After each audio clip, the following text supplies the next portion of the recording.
Medina का बैरूनी माहौल रगों में खून मुंजमद कर देने वाला था।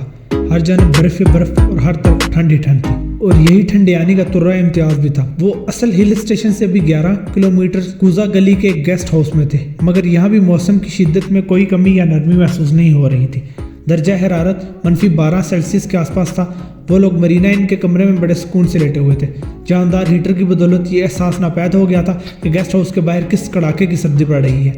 मदीहा ने अपने शोर से पूछा, आदिल, अगर मैं एक लाइट ऑन छोड़ दूँ तो तुम्हें कोई मसला तो नहीं? तुम्हारी नींद में हलल तो नहीं पड़ेगा? मुझे इतनी ज़ोर की नींद आ रही है कि एक क्या तुम इस कमरे में रोशन लाइट्स का जुमा बाजार भी लगा दो तो मैं एकदम मज़े से सोता रहूँगा। वैसे भी इसने लम्हाती तवक्कुफ़ करके आसूदा सांस ली, फिर मानी हेज़ अंदाज में अपनी बात मुकम्मल करते हुए बोला, मैं इस वक्त आप दोनों माँ बेटी के डिस्पोजल पर हूँ। तुम जो चाहे सलूक करो, मुझे गवारा है। Good night. ये सच है कि ठंडियानी आने का खालिसतन मदीहा का प्रोग्राम था। आदिल ने शुरू में इसकी मुखालफत की। इसका कहना था कि कहीं और सैर व तफरी के लिए चलते हैं, इस ठंडे ठार मौसम में ठंडियानी ही क्यों। लेकिन मदीहा की जिद आमेज इसरार के सामने इसने हथियार डाल दिए और किसी फरमा बरदार शोहर की मानंद वो अपनी निस्फ बेहतर को फॉलो करता चला आ रहा था। मदीहा ने भी इसे गुड नाइट कहने के बाद कमरे की फाजिल लाइट साफ कर दी, बस एक लाइट को ऑन रहने दिया। वो वापस अपने बिस्तर पर आई और जिया के बराबर लेट गई। जिया काफ़ी कमज़ोर हो गई थी। बिस्तर पर आते ही वो आंखें बंद कर लेती थी और अमूमन इसी हालत में सो जाया करती। इस तकलीफदेह इलाज ने इसके असाब को तोड़ कर रख दिया था। इस पर अक्सर नकाहत तारी रहती और देखने वालों को यही महसूस होता जैसे वो नशे में हो। मदीहा ने सोती हुई जिया के हाथ पांव सीधे किए, फिर आयतुल कुर्सी पढ़कर इसके चेहरे पर फूंक मारी और इसके बाद अपना एक बाजू जिया के ऊपर दराज करके अपनी आंखें मूंद ली। वो अपनी बेटी की हिफाजत इस तरह से कर रही थी जैसे कोई मुर्गी अपनी चूज़ों को चील से बचाने के लिए हमा वक्त चौकन्ना रहती है। इसकी कड़ी निगरानी को देखकर यही महसूस होता था कि ऑक्सीजन को जिया के फेफड़ों तक रसाई हासिल करने के लिए भी मदीहा से इजाज़त लेना पड़ती है। राशिद बेग की कमीनगी के बाद मदीहा ने फैसला किया कि अब वो कभी शादी नहीं करेगी। इस शादी के नाम से जैसे नफरत हो गई, लेकिन ज़िंदगी इतनी आसान नहीं जितना हम समझ लेते हैं। इसने हमारे लिए क्या सोच रखा हुआ है, हमें इसकी मुतलक खबर नहीं होती। जब कोई गैर मुतवक्किल चीज़ हमारे सामने आन खड़ी होती है तो हम हैरत से पुकार उठते हैं, ये क्या हो गया, कैसे हो गया, क्यों हो गया। लगभग 2.5 साल पहले राशिद बेग के दफ़ा हो जाने के बाद कोई 8-9 साल बाद ऐसा ही एक वाक़या मदीहा के साथ भी पेश आया, और ये वाक़या था इसकी ज़िंदगी में आदिल मलिक की एंट्री। इसे खुद भी यकीन नहीं आ रहा था कि वो आदिल की तरफ कैसे माइल होगी। आदिल मलिक में हर वो चीज़ मौजूद थी जिसकी किसी बीवी को तमन्ना होती है। शानदार मकनातीसी शख्सियत, वजाहत, जहानत, सेहत और तालीम। वो चंद रोज़ में ही मदीहा के इतना करीब आ गया कि मदीहा को अपनी शादी ना करने की कसम तोड़ना पड़ी। इसने सिकंदर शाह को अपने फैसले से आगाह कर दिया। सिकंदर ने आदिल से एक भरपूर मुलाकात की। इसके बाद बाप बेटी इस मौजू पर संजीदा बातचीत करने बैठ गए। हाँ तो पापा, मदीहा ने सिकंदर शाह की तरफ देखते हुए कहा, आपका क्या फैसला है? शादी करना तुम्हारा जायज़ शरई हक है। सिकंदर ने मुअत्तदिल अंदाज में कहा, मैं तुमसे तुम्हारा ये हक छीन नहीं सकता। मैं अपने लिए आपकी मोहब्बत को बड़ी अच्छी तरह से समझती हूँ पापा। मदीहा गहरी संजीदगी से बोली, आप आदिल से मिल चुके हैं, आपको बेरहम इंतखाब कैसा लगा? आदिल में जहाँ बहुत सारी खूबियाँ हैं वहीं पर चंद एक खराबियाँ भी हैं। सिकंदर ने साफ गोई का मुजाहरा करते हुए कहा, पापा मैं आपकी ज़ुबान से सुनना चाहती हूँ। वो जोर देकर बोली, मुझे बताएं आपने आदिल में कौन सी खराबी देखी है? वो घर दामाद बनने के लिए तैयार नहीं। सिकंदर ने कहा, ये हामी नहीं खूबी है पापा। वो आदिल की हमायत में बोली, आप इसे आदिल की खुददारी समझ लें। आप शायद ये सोच रहे होंगे कि अगर मैं इस घर से रुखसत होगी तो आप अकेले हो जाएंगे। मम्मी के चले जाने के बाद आप बहुत ज़्यादा खामोश और बुझे बुझे से रहने लगे हैं। 7 साल पहले जाहिदा बेगम का इंतकाल हो गया। ये एक हकीकत थी कि शरीके हयात की अब्दी जुदाई ने सिकंदर को अंदर से तोड़ दिया था। इसने अपनी रफ़ीके सफ़र के साथ बहुत अच्छा वक्त गुजारा था। ये खुली सच्चाई है, अगर तुम रुखसत होकर दूसरी जगह चलेगी तो मेरे लिए ज़िंदगी खासी दुश्वार हो जाएगी। सिकंदर ने बेटी की बात के जवाब में कहा, मैं तुम्हारा और जिया का आदी हो चुका हूँ, लेकिन मेरे तहफ़्फ़ुज़ात ज़रा दूसरी किस्म के हैं। मैं आदिल को इस बात के लिए राज़ी कर लूँगी कि वो इस बंगले से थोड़े फासले पर रिहाइश इख्तियार कर ले ताकि सुबह शाम आपसे मुलाकात होती रहे। मदीहा ने तसल्ली आमेज़ लहजे में कहा, लेकिन मैं आपके तहफ़्फ़ुज़ात के बारे में ज़रूर जानना चाहूँगी। जिया 13 साल की हो चुकी है। सिकंदर ने इसकी आंखों में देखते हुए मोहतात अंदाज में कहा, अगर इसकी नानी जिंदा होती तो मैं इसे अपने पास रख लेता। वो अगरचे 13 साल की है मगर अपनी अच्छी सेहत की बिना पर 18-19 की लगती है। तुम समझ रही हो ना मैं क्या कहना चाह रहा हूँ? मैं आपके हदशात को अच्छी तरह समझ गई हूँ पापा। वो इस बात में गर्दन हिलाते हुए बोली, आप अपनी जगह बिल्कुल ठीक सोच रहे हैं, लेकिन आपको ये बताते चलूँ कि जिया के सिलसिले में आदिल से मेरी तफसीली बात हो चुकी है, बल्कि मैंने जिया को इससे मिलवा भी दिया है। आदिल को बच्चों से बहुत मोहब्बत है। वो बेबी को अपनी सगी बेटी की तरह रखेगा। आपको इस सिलसिले में परेशान होने की कतई जरूरत नहीं। जब सब कुछ तुम तय कर ही चुकी हो तो मुझे तुम्हारे फैसले पर कोई एतराज़ नहीं। सिकंदर ने शिकस्त होरदा लहजे में कहा, लेकिन मेरे एक मशवरे को ज़हन नशीं कर लो। मैंने आदिल की आंखों में एक अजीब सी मनफियत देखी है। अगर ज़िंदगी में कभी तुम्हें महसूस हो कि वो तुम्हें धोखा दे रहा है तो पहली फुर्सत में इससे जान छुड़ा लेना। पापा, आपने 2 साल की तलाश के बाद मेरे लिए राशिद बेग दरियाफ्त किया था। वो सिकंदर की तरफ देखते हुए कड़वे लहजे में बोली, आपने मुख्तलिफ तजर्बात से गुजारने के बाद उसे ओके किया था, लेकिन इस सारी छान पटक का वही नतीजा बरामद हुआ जो आपके सामने है। वो सांस हमार करने के लिए तभी फिर ससराती आवाज़ में इजाफा कर दिया, इंसान को हर काम खुद ही करने की कोशिश नहीं करना चाहिए। जिंदगी के कुछ मामलात को वक्त, हालात और अल्लाह पर भी छोड़ देना चाहिए। मदीहा ने आदिल से शादी करने का अटल फैसला कर लिया था। इसके बाद सिकंदर शाह के हर एतराज़ और हर सवाल का जवाब मौजूद था। इस सूरत हाल के पेश नज़र इसने शिकस्त खुर्दर अंदाज में कहा, अल्लाह तुम्हारा हामी और नासिर हो बेटा जी। ऐसे नाजुक और कठिन मौके पर एक बाप के पास अपनी औलाद को देने के लिए दुआओं का तोहफा ही रह जाता है। सिकंदर ने तहे दिल से दुआ की कि परवरदिगार मदीहा के फैसले को दुरुस्त और इसके हदशात को गलत साबित कर दे। नाश्ता उन्होंने अपने कमरे में मंगवा कर लिया। आधे सुबह वाली चाय में 2 कतरे किसी टॉनिक के मिलाकर पिया करता। इसके बकौल वो असाब को कुव्वत देने वाला एक करिश्माती टॉनिक था। आदिल का दावा था कि इस टॉनिक के सिर्फ 2 कतरे इसे दिन भर हशाश बचाए रखते हैं। नाश्ते के इख्तिताम पर जब आदिल चाय पीने लगा तो इसने अपनी बीवी से पूछा, तुमने वो टॉनिक मेरी चाय में डाल दिया है ना? ये जिम्मेदारी मदीहा ने अपने जिम्मे ले रखी थी। इसने डी फार्मेसी का रखा था। अद्वियात के बारे में वो किसी MBBS डॉक्टर से ज़्यादा जानकारी रखती थी। आदिल जो टॉनिक इस्तेमाल करता था वो एलोपैथिक था और ना ही होम्योपैथिक, बल्कि इसे हर्बल कहा जा सकता था। मदीहा ने इसका फार्मूला देखकर ये इत्मीनान कर लिया था कि इसके अंदर कोई मुज़र सेहत अज्जा शामिल नहीं। आदिल ने वो टॉनिक मदीहा के हवाले कर दिया ताकि वो नाश्ते वाली चाय में इसके 2 कतरे टपका दिया करे। मैं भला अपनी जिम्मेदारी से कैसी गफलत बरत सकती हूँ? आदिल के इस्तफसार के जवाब में इसने कहा, आप चाय पी कर देख लो, चंद ही मिनट में तुम्हारे बदन के अंदर करंट ना दौड़े तो फिर बात करना। ठीक है ठीक है, इसने चाय का कप उठाते हुए कहा, अभी हम बाहर निकलने वाले हैं। इस ठंडे ठार बर्फीले मौसम में ये टॉनिक मुझे हरारत देता रहेगा। उन्होंने नाश्ता किया और कमरे से बाहर निकल आए। Driver Bashir Ahmad guest house की लॉबी में उनका इंतजार कर रहा था। वो तीनों नई नकोर टोयोटा XLI में बैठे और गेस्ट हाउस से ठंडियानी की जानिब रवाना हो गए। एबटाबाद से ठंडियानी हिल स्टेशन का फासला 37 किलोमीटर था, जबकि मरीना इन से महज 11 किलोमीटर। अगर ये ज़मीन हमवारे सफ़र होती तो ज़्यादा से ज़्यादा 10 मिनट में ये फासला तय किया जा सकता था, मगर वो चक्करदार पहाड़ी रास्ता था, बर्फ़ से तकरीबन ढका हुआ। फिर मुसलसल चढ़ाई के बायस बशीर अहमद ने कार की रफ्तार को कंट्रोल में रखा हुआ था। इसके मुताबिक वो लोग कमोबेश 20 मिनट में ठंडियानी हिल स्टेशन के मेन पॉइंट पर पहुंच जाते। इस सफ़र के दौरान में गुफ्तगू का सिलसिला भी जारी रहा। बशीर अहमद इन्हें ठंडियानी के तारीख और जोग्राफिया से आगाह करता रहा। वो सब इसकी फराहम करदा दिलचस्प मालूमात से महसूस हो रहे थे। एक मोहतात अंदाजे के मुताबिक वो लोग मरीनाइन और ठंडियानी के तकरीबन वस्त में थे कि आदिल ने घबराई हुई आवाज़ में कहा, मदीहा मुझे सांस लेने में दुश्वारी महसूस हो रही है। मैं समझ गया। बशीर ने गाड़ी को सड़क के किनारे रोकते हुए कहा, इतनी ज़्यादा बुलंदी पर ऑक्सीजन का तनासुब कम हो जाता है और बाद लोगों को इससे प्रॉब्लम हो जाती है, खसूसन दिल के मरीजों को। आप कहीं हार्ट पेशेंट तो नहीं? बशीर ने सवाल बराह रास्त आदिल मलिक से किया, जो उसके पहलू में पैसेंजर सीट पर बैठा हुआ था। मदीहा जिया अकबी नशिस्तों पर विराजमान थी। नहीं भाई, ऐसी कोई बात नहीं, आदिल ने ड्राइवर के सवाल का जवाब देते हुए बताया। मेरा दिल बहुत मजबूत और सेहतमंद है। पता नहीं अचानक मेरे फेफड़े क्यों सिकुड़ना शुरू हो गए हैं। ये ऑक्सीजन को कबूल नहीं कर रहे, इसलिए मुझे सांस लेने में बड़ी मुश्किल हो रही है। अगर आपको दिल का अर्जा नहीं तो आपकी इस हालत का एक ही जवाब हो सकता है, बशीर ने फलसफियाना अंदाज में कहा। मदीहा ने तशवीश भरे लहजे में पूछा, वो क्या? सर, फ्रंट सीट पर बैठे हुए हैं। बशीर ने गहरी संजीदगी से कहा। दाएं बाएं आगे पीछे बुलंदो बाला पहाड़ और चक्करदार मुसलसल चढ़ाई के सफ़र की वजह से बाज़ लोगों को चक्कर आने लगते हैं और कमज़ोर मैदा अफराद तो उल्टियाँ भी करने लगते हैं। मैं समझता हूँ अगर सर पिछली सीट पर चले जाए तो ये मसला हल हो जाएगा। बशीर की तजवीज़ पर फ़ौरन अमल किया गया। फ्रंट सीट खाली होगी। आदिल मलिक अकबी नशिस्त पर मदीहा और जिया के साथ बैठ गया और ड्राइवर ने गाड़ी आगे बढ़ा दी। बशीर अहमद का सारा फ़लसफ़ा और पहाड़ियात का इल्म तजर्बा इस वक्त हाथ में मिल गया जब पिछली सीट पर पहुंचने के बावजूद भी आदिल की कैफियत में कोई बेहतरी नमूदार नहीं हुई, बल्कि वो पहले से भी ज़्यादा बुरी हालत में चला गया। इसने सीने पर हाथ रखकर फंसी फंसी आवाज़ में कहा, मदीहा, कर्नल साहब को फ़ोन लगाओ, मेरी तबीयत बहुत ज़्यादा ख़राब हो रही है। अगर मुझे फौरी तौर पर तिब्बी इमदाद ना मिली तो मेरा दिल बंद हो जाएगा और फेफड़े तुम अंदाज़ा नहीं लगा सकती हो कि मैं किस कदर तकलीफ से गुजर रहा हूँ। जितनी देर में आदिल मलिक की बात पूरी होती, मदीहा ने अपनी दोस्त रुखशंदा को कॉल कर लिया था।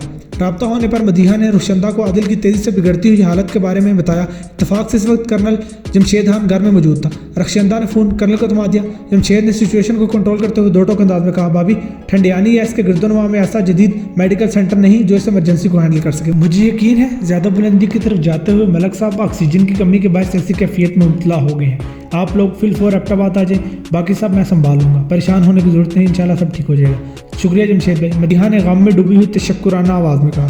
फिर टेलीफोन का राब्ता मौकूफ़ करने के बाद बशीर से कहा, बशीर अहमद, हमको किसी भी तरह जितनी जल्दी मुमकिन हो सके एबटाबाद पहुँचा दो। तुम जितना कहोगे हम एक्स्ट्रा पे कर देंगे।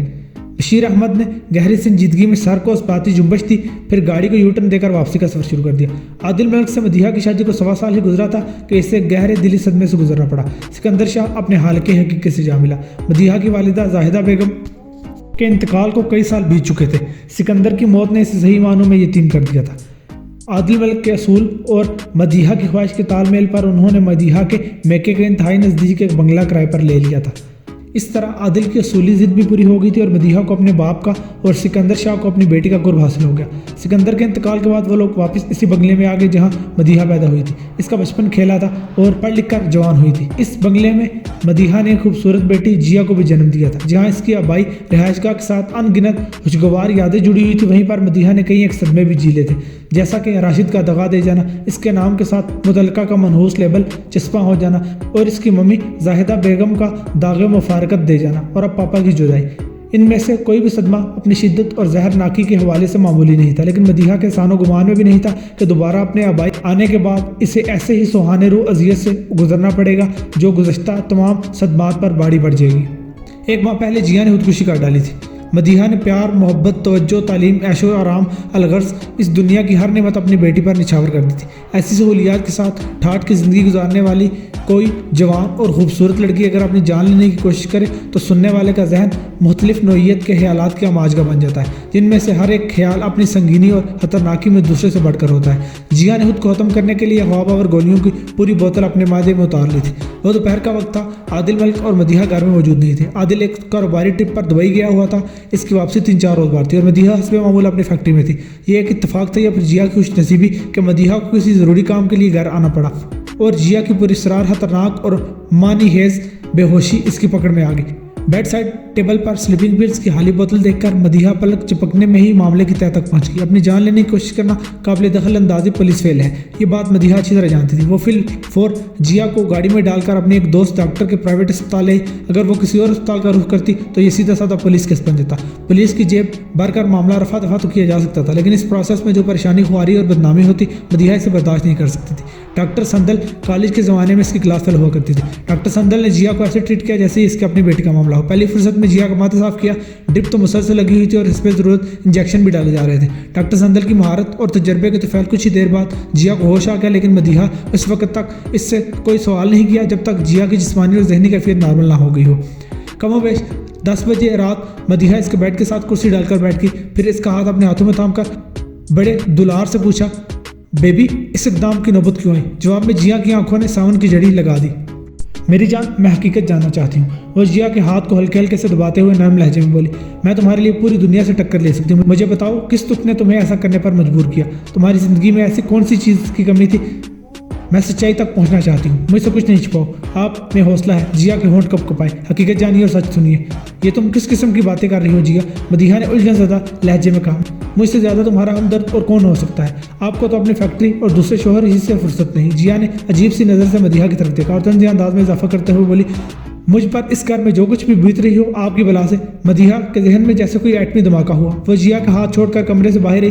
फिर स्टाफ नर्स को हिदायत की, मैं अपनी बेटी के साथ मुकम्मल तन्हाई में थोड़ा सा वक्त गुजारना चाहती हूँ। जब तक मैं खुद ना बुलाऊँ कोई डॉक्टर, कोई नर्स, हत्ता के स्टाफ का कोई बंदा भी कमरे में नहीं आना चाहिए। ओके मैडम, नर्स ने शाइस्तगी से कहा, आप इत्मीनान रखें, आपके हुक्म की तामील की जाएगी। मदीहा ने कमरे के अंदर आने के बाद दरवाज़ा बंद किया। एहतियातन डोर हैंडल के सेंटर में मौजूद नाब को दबाकर कमरे को लॉक भी कर दिया और दोबारा जिया के पास आ बैठी। पहले की तरह इसने अपनी बेटी के हाथ को थाम लिया और गहरी संजीदगी से बोली, तुम मेरे हौसले और हिम्मत को अच्छी तरह जानती हो। मैं तुम्हारी हाथ और मौत से भी टकरा सकती हूँ, क्योंकि मौत से भी ज़्यादा खतरनाक और बेरहम हो सकता है। ममा वो बिलक पड़ी। वो मौत से भी ज़्यादा भयानक, सफाक और कमीना है। आपको कुछ पता नहीं, आपने तो अपनी आंखें बंद कर रखी हैं। बेबी तुम होश में तो हो? मदीहा ने तेज़ आवाज़ में कहा। मैं तुम्हारी तरफ से आंखें बंद कर लूँगी। तुम्हें कुछ अंदाज़ा भी है क्या कह रही हो? इस घर में तुम पर ऐसी क्या बीत रही है जिसने तुम्हें खुदकुशी करने पर आमादा कर दिया है? 3 अफराद की फैमिली है हमारी। तुम्हें मुझसे शिकायत है या आदिल से? हम में से कौन मौत से भी ज़्यादा भयानक, सफाक और कमीना है? आपका दूसरा शोहर। जिया ने इंकिशाफ अंगेज लहजे में जवाब दिया और फूट फूट कर रोने लगी। मदीहा की तो जैसे पाँव तले ज़मीन ही निकल गई। वो जिया की फितरत और आदत से अच्छी तरह वाकिफ थी। जिया इससे झूठ नहीं बोलती थी, लेकिन इस वक्त जिया ने जिस अंदाज में आदिल मलिक की जानिब इशारा किया था वो मदीहा को चकरा देने के लिए काफ़ी था।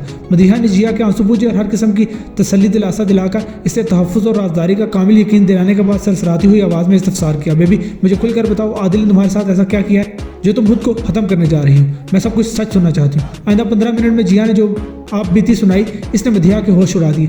इसे अपना वजूद किरची किरची होता महसूस हुआ। जिया के आखिरी अल्फाज ने तो मदीहा का जिगर खून कर दिया। मामा वो मुझे सेक्स डॉल बनाकर रखना चाहता है।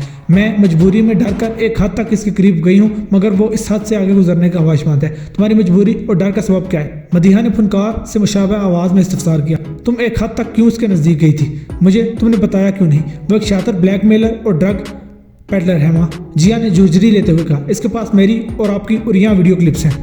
वो नाना जान की फार्मास्यूटिकल कंपनी की आड़ में अपना ड्रग्स का धंधा भी चला रहा है। अब बहुत ही भोली और बेवकूफ़ औरत है मामा, वो हम सबको तबाह कर देगा। इसने दुबई जाने से पहले मुझे धमकी दी थी कि 3-4 दिन मैं अच्छी तरह से सोच लूँ। अगर मैंने इसकी ख्वाहिश पूरी करने से इनकार किया तो ये सारे वीडियो क्लिप्स ऑनलाइन डाल देगा। 1 मिनट, इन अजियतनाक लम्हात में भी मदीहा ने अपने हवास को मुतहय्यल नहीं होने दिया। तुमने कैसे यकीन कर लिया कि इस शैतान के पास तुम्हारे और मेरे और यहाँ वीडियो क्लिप्स हैं? क्या उसने ये क्लिप्स तुम्हें दिखाए हैं? जिया ने इस बात में गर्दन हिला दी। इस कमीने ने वो वीडियो क्लिप्स रिकॉर्ड कैसे किए? मदीहा ने पूछा। वॉशरूम्स के अंदर हिडन माइक्रो कैमरा लगाकर, जिया ने जवाब दिया, क्योंकि वो तमाम वीडियो क्लिप्स हमारे शावर लेने के औकात के हैं। इसके अलावा वो सांस संवार करने के लिए तभी फिर सेंसिटिव अंदाज में इजाफा करते हुए बोली, इस बज़दात ने मेरे और आपके सेल फोन से हमारे इल्म में लाए बगैर शहर के बाज ड्रग पेडलर्स को कॉल्स भी की हैं। बाद में हमारे फ़ोन से डायल्ड कॉल्स का रिकॉर्ड साफ कर दिया, मगर इन ड्रग पेडलर्स के सेल फोन में हमारी इनकमिंग का कॉल का रिकॉर्ड मौजूद है। ऐसा वो मुतअद्दिद बार कर चुका है। इनमें बाज़ ड्रग पेडलर्स इसी के बंदे हैं। जबकि मैंने इससे कहा था कि मैं इसके सारे काले करतूत आपको बता दूंगी, तो इसने किसी दरिंदे के मानी तो कर कहा, अगर तुमने मेरे खिलाफ जुबान खोली तो माँ बेटी को यहाँ वीडियो तो सोशल मीडिया पर वायरल होंगी। लेकिन इसके साथ ही मैं तुम लोगों की ड्रग पेडलर्स को की जाने वाली कॉल्स का रिकॉर्ड अपने एक जानने वाले पुलिस ऑफिसर को देकर तुम दोनों को एक ऐसे खतरनाक केस में फिट कराऊंगा कि तुम 8-10 साल के लिए जेल चली जाओगी। फिर बंगला, कारें, बैंक बैलेंस और फैक्ट्री सब मेरा हो जाएगा। वो एक बार फिर मुतवक्किफ हुई। इसके बाद भराई हुई आवाज़ में बोली, मामा मैं डर गई थी, मजबूर हो गई थी। मेरे जहन पर इतना ज़्यादा दबाव था कि मैंने खुद को खत्म करने का फैसला कर लिया। सूरत हाल रोज़े रोशन के मानंद आया हो चुकी थी। मदीहा काफ़ी देर तक जिया को तपकती रही। जब जिया की हालत नॉर्मल होगी तो इसने सनसनाते लहजे में बोलना शुरू किया, बेबी मेरी बात ध्यान से सुनो और जो मैं कहूँगी उस पर मन्नो अमल करना। अमल करोगी ना? जी मामा ज़रूर करूँगी। वो बड़े एतमाद से बोली, तुम्हारे नाना जान बड़े ज्ञानी थे बेबी। मदीहा सोच में डूबे हुए लहजे में बोली, आज पापा मुझे बेतरा याद आ रहे हैं। जब मैं इस इंसानुमा भेड़िए से शादी कर रही थी तो पापा ने मुझे एक नसीहत की थी। मैंने आदिल की आंखों में एक अजीब सी मनफियत देखी है। अगर जिंदगी में कभी तुम्हें महसूस हो कि वह तुम्हें धोखा दे रहा है तो पहली फुर्सत में से जान छुड़ा लेना। मुझे लगता है आदिल से जान छुड़ाने का वक्त आ गया है। जिया ने बेयकीनी से मदीहा की तरफ देखा और पूछे बिना ना रह सकी, आप ये सब कैसे करेंगे माँ? इसी की तरह शातिर दिमागी से, मैं क्वालिफाइड और कामयाब फार्मासिस्ट हूँ, कोई किस्यारन नहीं। मदीहा ने कड़वे लहजे में कहा, और इस जहरीले खेल में तुम मेरी मदद करोगी अपनी लाजवाल अदाकारी की मदद से। ओके ओके मामा, वो मजबूत लहजे में बोली। आदिल मलिक दुबई से लौटा तो इसे पता चला कि जिया को कोरोना हो गया है, लिहाजा 15 रोज के लिए इसे डॉक्टर संदल के अस्पताल में करंतना किया गया है। अपनी दोस्त डॉक्टर संदल से सेटिंग के बाद मदीहा ने फ़ोन करके आदिल को जिया की बीमारी के बारे में बता दिया। इस तरह 2 हफ्ते के बाद जिया अस्पताल से डिस्चार्ज हुई और मदीहा के बेहद इसरार पर वो लोग ठंडियानी यात्रा पर निकल खड़े हुए। और इस टूर के दौरान मदीहा ने एक सेकंड के लिए भी जिया को खुद से जुदा नहीं किया। जब आपके गिरदोपेश का माहौल तफजुदा हो जाए तो इस पर मुतजाद बादे समूम भी चलने लगे तो बाद कठिन फैसले लेना नागुज़ीर हो जाते हैं, क्योंकि मिसल मशहूर है, लोहा लोहे को काटता है और जहर का तरियाक भी जहर से ही तैयार किया जाता है। तैयारी जहर की हो या तरियाक की, ये काम किसी फार्मासिस्ट से बेहतर और कोई नहीं कर सकता। मदीहा ने एक ऐसा बेरंग, बेबू, बेजायका टॉनिक तैयार कर लिया था जिसके सिर्फ 2 कतरे अगर किसी चाय में मिलाकर पी लिए जाए तो आधे घंटे के अंदर अंदर फेफड़े सुकड़ कर अखरोट की शक्ल इख्तियार कर लेते हैं। और मज़े की बात यह है कि दुनिया का कोई भी लेबॉर्ट्री टेस्ट इस टॉनिक से हलाक होने वाले शख्स के वजूद में इसकी मौजूदगी को साबित नहीं कर सकता। मदीहा ने सिकंदर शाह की ज़िंदगी में तो इसकी बात नहीं मानी थी, लेकिन अपने पापा की नसीहत को ना सिर्फ याद रखा था बल्कि इस पर अमल करके भी दिखा दिया था।